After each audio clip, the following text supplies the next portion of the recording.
नबी अलैहिस्सलातु वस्सलाम फरमायो पंहिंजे घरनि खे क़ब्रिस्तान न बणायो, पंहिंजे घरनि खे क़ब्रिस्तान न बणायो। इन हदीस पाक जो मतिलब इहो भी बयान फरमायो आ, घरनि खे क़ब्रिस्तान न बणायो मतलब घर जे अंदर मुर्दन खे दफन न कयो, कब्र घर जे अंदर न ठाहियो। क़ब्रिस्तान में दफन करण में फ़ाइदो इहो आ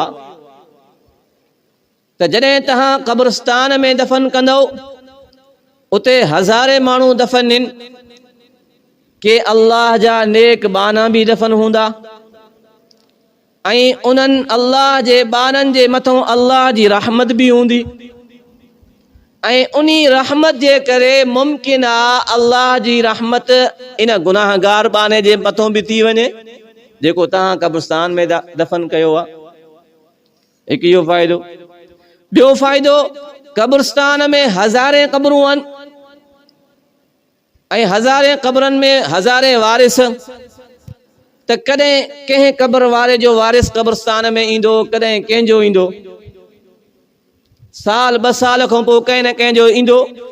त क़ब्रिस्तान में जॾहिं भी को वारिस ईंदो त उहो सूरतुल फातिहा पढ़ंदो, सूरतुल इखलास पढ़ंदो, या जेको दग सां गुज़रंदो उहो कम अज़ कम अस्सलामु अलैकुम या अहलल क़ुबूर त पढ़ंदो।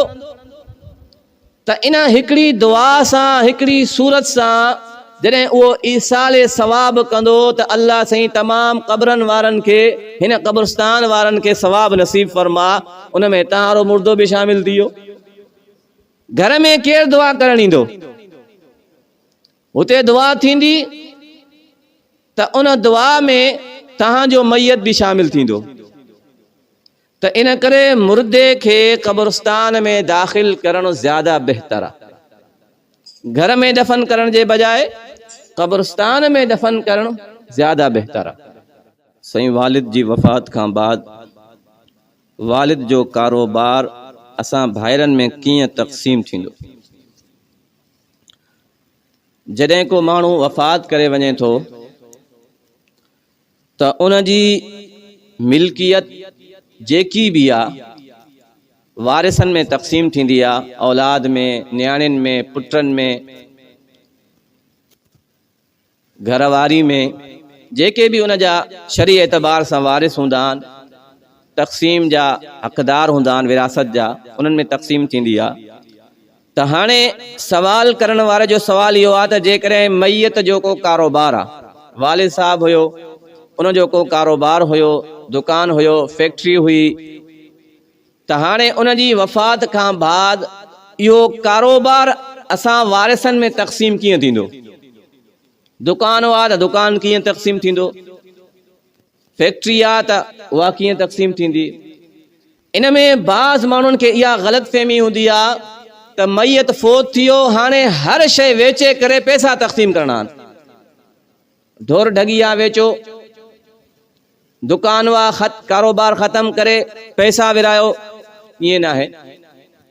जेकी शइ जंहिं कंडीशन में आहे उहा शइ उन्ही कंडीशन में तक़सीम करणी आहे।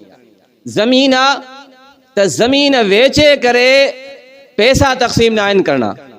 मसलन 5 भाइरनि, 4 भाइरनि खे ज़मीन में दिलचस्पी आहे, हिकिड़ो चए थो त ज़मीन वेचो, मूंखे पंहिंजो हिसो ॾियो। कारोबार आहे, हिकिड़ो भाउ चए थो इहो कारोबार ख़त्म कयो, मुंहिंजो हिसो मूंखे पैसा ॾियो, कैश में ॾियो।